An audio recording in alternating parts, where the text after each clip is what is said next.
Hello, everybody. My name is Tyler Smith, and I am recording this video on October 20th, 2024. I am currently a resident in EPZIVA's Machine Learning and Artificial Intelligence residency program, and I have just finished up a project and am looking forward to going over it with you all here. So let's jump right in.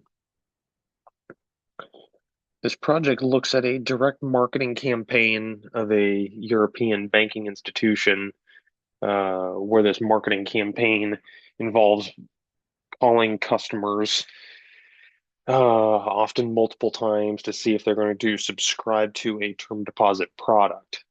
Now, the term deposit product here is a financial vehicle, usually short-term deposits with maturities ranging from 1 month to a few years. And the customer understands that the deposits that he or she puts into the term deposit product will be locked up for that time period. So if he or she deposits, let's say, $1,000 in this term deposit product, he or she can only get that money after that 1 month has gotten to maturity. And likewise, if they put it in for 2 years, then after those 2 years, um, they can receive their deposits back. So I'm going to go over just a little bit of the data set, and the screen that you've been looking at is a snapshot of that. So just the first 5 rows, total of 40,000 rows, all unique, unique customer.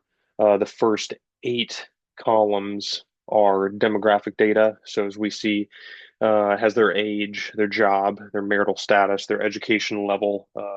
If they have credit in default, that's what the default features for their balance in euros, if they have a housing loan, uh, if they have a loan in general. And then the next 5 features, the contact, day, month, duration, and campaign, they are all the campaign features throughout the year. So the contact type, it's showing unknown, but they could either be called by cell phone or by phone. The day is the last day of the month uh, that they have contacted this said customer, and the month is the last month that they contacted these customers. So looks like in the first 5 rows that we're looking at, the last time that they called those customers was the 5th of May. The duration, this is in seconds, and later on in this notebook, and I will not go through it here, but I changed that to minutes just for the reader's sake and for my sake. And that is the last call that they made to these customers um, in this campaign. And the campaign feature that we see here is how many times they contacted this customer throughout the year. And so we can see in these first 5, the first 5 were only contacted once on May 5th. And then the target variable Y is what we're looking for. It's a binary feature of yes or no. Did they subscribe to the product or did they not? Under that, we see there's no missing values, which is great. Now,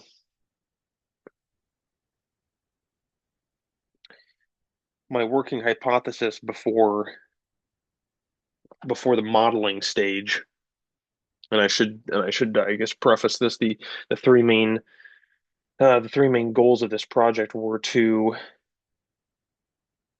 try to predict whether a customer is going to subscribe to the product,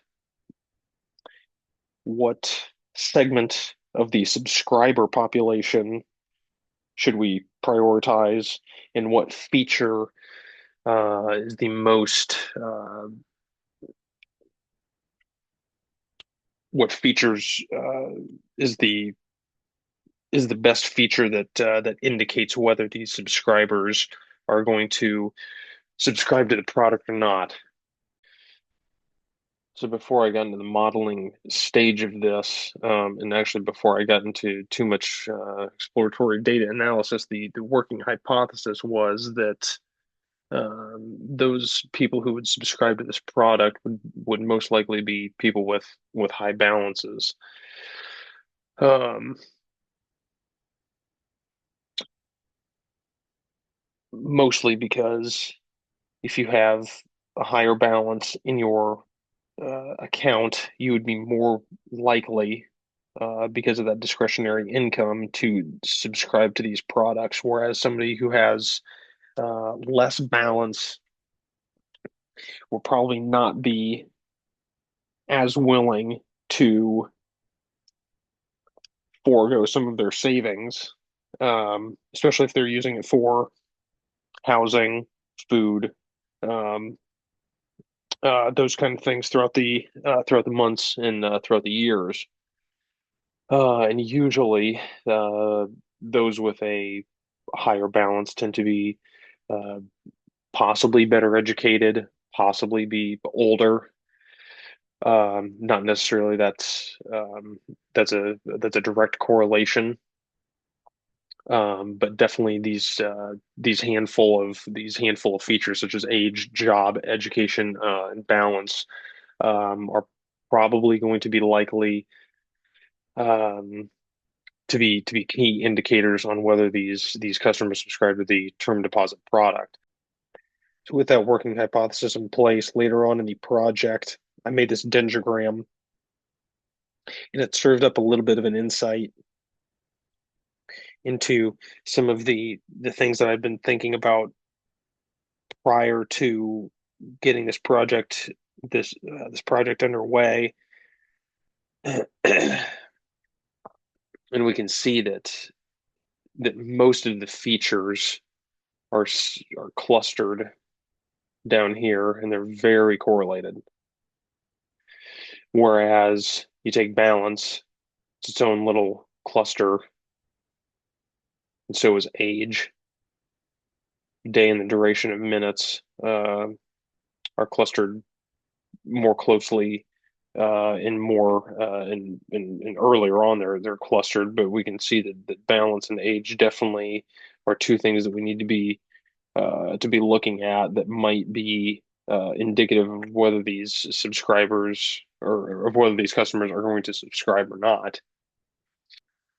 After looking at the dendrogram, hopefully it makes sense to why I'm only using a handful of features from the data set, such as age, balance, job, education, duration of the call, and obviously the whether the customer subscribed or not to the product.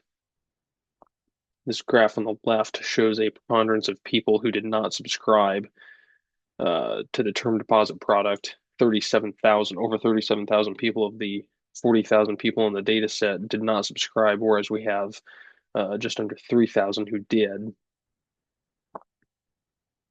The median balance of those who did subscribe are at 620 euros, and the median balance of those who did not subscribe are at 395 euros, which stands to um, my initial reasoning of customers who would subscribe would have slightly higher balances than those who would not subscribe. The median ages of those who did subscribe were at 37, and those who did not subscribe, the median age is at 39, which was just fairly interesting. I thought that was going to be slightly higher for the people who did subscribe, but it turned out not to be. The median call time of the last call, based on the people who did subscribe and who did not subscribe, are shown here in the top left. Those who did not subscribe had a last call time of just over 2.5 minutes, so they were pretty speedy in giving their answer to the call center employee on whether they were going to subscribe or not. The people who did subscribe, though, they had just under 10.5 minutes of median call time, which makes sense. If I was going to lock up a certain amount of money away for an exit period of time, there'd probably be some more deliberation than not.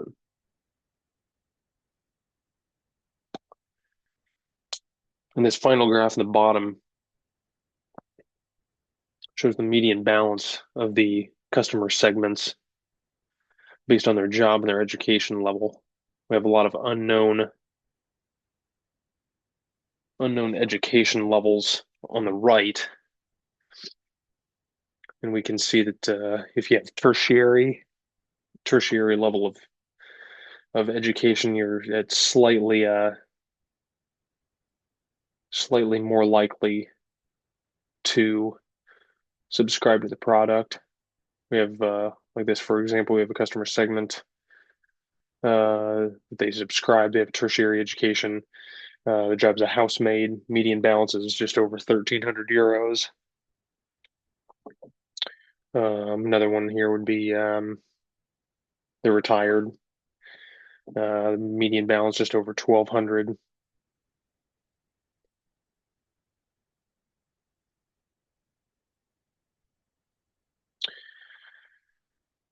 Now we look into those who actually subscribe to the product.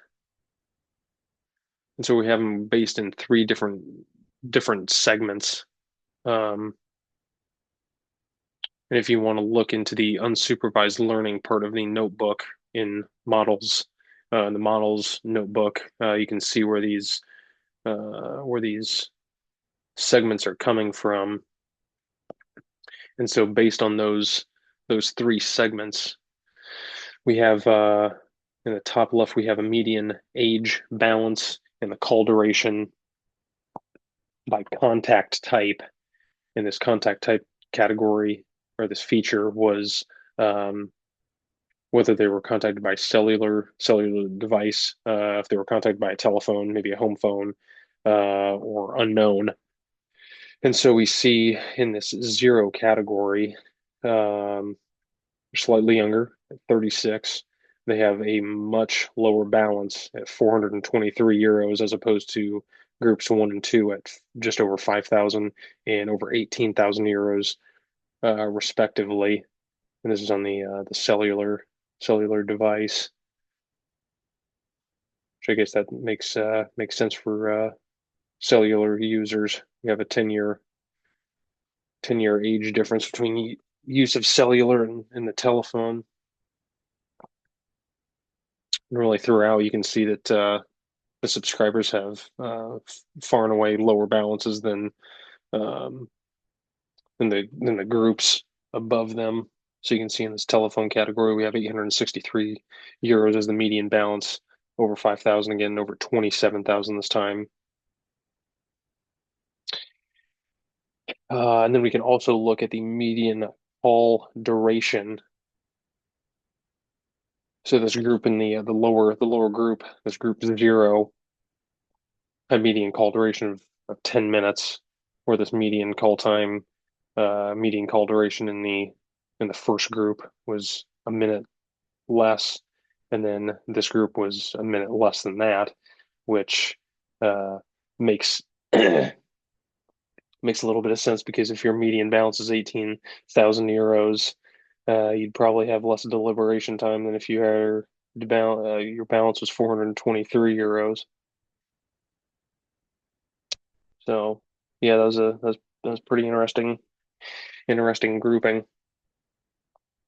But then this next and final graph is pretty insightful too, with that working hypothesis in mind that's saying, well, if you have you're more likely to subscribe to the product if you have a higher balance, and why you'd have a higher balance is maybe you're maybe better educated, if you're maybe slightly older.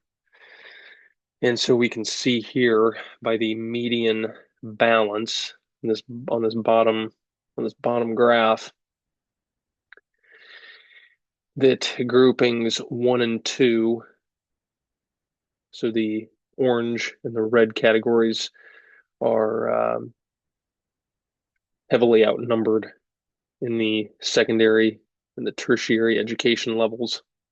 There's actually no, if we click on one of the reds, we can see there's actually no second grouping in the primary education, which is pretty interesting.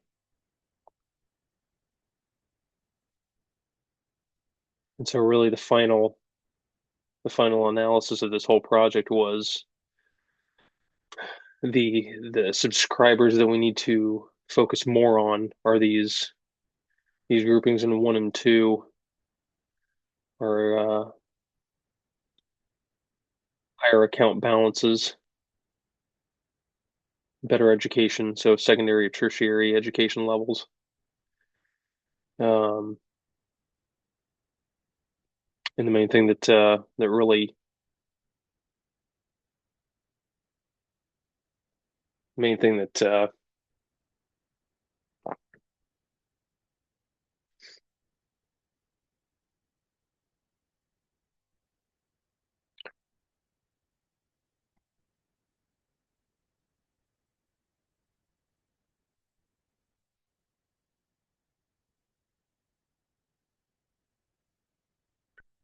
so in the final analysis we can say that the segments of customers to prioritize are those with secondary or tertiary education levels, those with fairly higher balances. So let's say anybody north of 5,000 euros. And the key feature to really watch out for is a customer's account balance. Thank you.